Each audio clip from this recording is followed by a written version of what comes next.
Welcome to Shri Shri food. આજે આપણે બનાવીશું જલેબી। જલેબી ગરમા ગરમ બધાને જ ભાવતી હોય છે। જલેબી બનાવવા માટે બેટર બનાવીને 10 થી 12 કલાક સુધી રાખવાનું હોય છે, ત્યારે જ આપણે જલેબી બનાવી શકાય છે। પણ આજે આપણે ઇન્સ્ટન્ટ જલેબી બનાવીશું અને તે ફટાફટ બની જાય છે। હા, અને આ એટલી સ્વાદિષ્ટ થશે જેટલી કે બેટરને રાખીને જલેબી બનાવાય છે। તો ચાલો ઇન્સ્ટન્ટ જલેબી બનાવવાની શરૂઆત કરીએ। તો તેના માટે અહીંયા મેં 1 કપ મેંદો લીધેલો છે, 2 કપ ખાંડ, 1/4 કપ અડદની દાળને આ રીતે એકદમ સ્મૂથલી પીસીને લીધેલી છે, ચપટી yellow food colour, 1/4 teaspoon baking powder, 4 થી 5 નંગ ઇલાયચીનો પાવડર, જરૂર પ્રમાણે પાણી અને તળવા માટે ઘી લઈશું। પહેલાં આપણે જલેબી માટેનું બેટર તૈયાર કરી લઈએ। તો 1 કપ મેંદો લીધેલો છે, તેમાં આપણે 1/4 ટીસ્પૂન બેકિંગ પાવડર નાખીશું, pinch yellow food colour, mix કરી લઈએ। આ રીતે મિક્સ થઈ ગયું છે। હવે તેમાં થોડું થોડું પાણી નાખી અને બેટર તૈયાર કરીશું। એકસાથે પાણી નહીં નાખીએ, થોડું થોડું નાખી મિક્સ કરતા જઈએ। મેંદામાં ગુઠલી ના રહે એ રીતે આપણે મિક્સ કરીશું। અત્યારે મેં જલેબી બનાવવા માટે યલો ફૂડ કલર લીધેલો છે, તમે રેડ ફૂડ કલર પણ લઈ શકો છો। એ પહેલાં જો તમે હજી સુધી અમારી ચેનલ સબસ્ક્રાઈબ નથી કરી તો પ્લીઝ અહીંયા ક્લિક કરો એટલે સબસ્ક્રાઈબ થઈ જશે અને બેલ આઇકન પર ક્લિક કરશો એટલે તમને અમારા નવા વિડીયો મળતા રહે। અને વિડીયો પસંદ આવે તો પ્લીઝ લાઇક પણ કરો અને તમારા ગ્રુપમાં શેર પણ કરવાનું ભૂલતા નહીં। આ મેં મેંદાનું ચીકણું બેટર તૈયાર કરી લીધેલું છે। હવે તેમાં અડદની દાળ પીસેલી છે તે નાખીશું, 1/4 કપ। અડદની દાળને 2 કલાક પલાળી બારીક સ્મૂથ પીસેલી છે।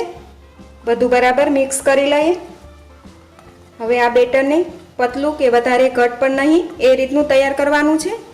હવે આપણું બેટર તૈયાર છે। આ રીતે આપણે બેટર તૈયાર કરી લેવાનું છે। હવે બેટરને આપણે બાજુ પર મૂકી અને જલેબી માટેની ચાસણી તૈયાર કરી લઈએ। હવે આપણે ચાસણી બનાવવા માટે તપેલી લીધેલી છે, તેમાં આપણે 2 કપ ખાંડ નાખીશું અને તેની અંદર 1/2 કપ પાણી નાખીએ। હવે ચાસણીને આપણે ખાંડ ઓગળે ત્યાં સુધી આ રીતે રહેવા દઈશું અને વચ્ચે વચ્ચે હલાવતા રહેવું। હવે ચાસણીની અંદર આપણે ઇલાયચી પાવડર નાખીશું, 5 મિનિટ માટે ઉકળવા દઈએ। હવે આપણે ચાસણીને ચેક કરી લઈએ।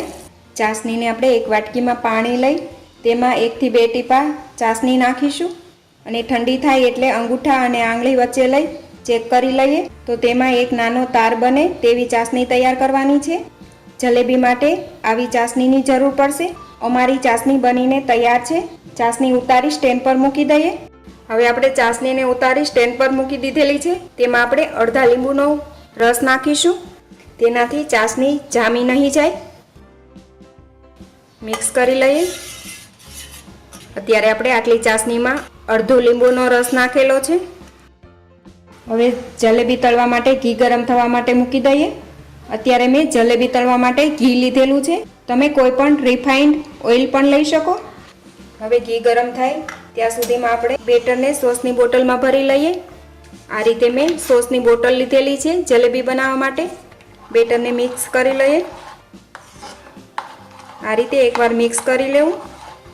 અત્યારે આપણે સોસની બોટલ લીધેલી છે, પ્લાસ્ટિકની કોથળીમાં ભરી શકાય છે અને તેને નાનો હોલ બનાવી લેવાનો અને તેનાથી પણ જલેબી બનાવી શકાય છે।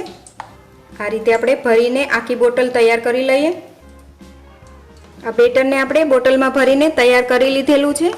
હવે આપણે ઘી ચેક કરી લઈએ, ગરમ થઈ ગયું છે। ઘી મીડિયમ કરતાં થોડું વધારે ગરમ જોશે। થોડું બેટર નાખી ચેક કરી લઈશું। ગેસની ફ્લેમ આપણે મીડિયમ રાખીશું। હવે આપણું ઘી ગરમ છે તો તેમાં ગોળ ગોળ જલેબી બનાવી લઈએ। ઘીમાં જે પ્રમાણે જલેબી બને એ રીતે એટલી બનાવી લઈશું।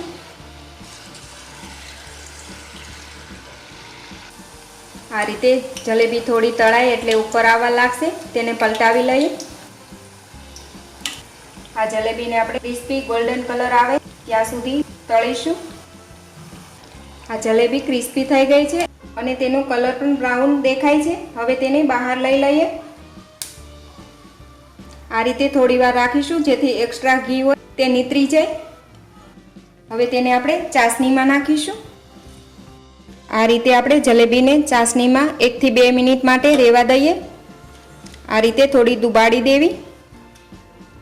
ત્યાં સુધીમાં આપણે બીજી જલેબી પણ બનાવીને તૈયાર કરીએ. તમને જે રીતે જલેબી નાની મોટી ગમે એ રીતે તમે બનાવીને તૈયાર કરી શકો છો. આ જ રીતે આપણે બધી જ જલેબી તૈયાર કરી લેવાની છે.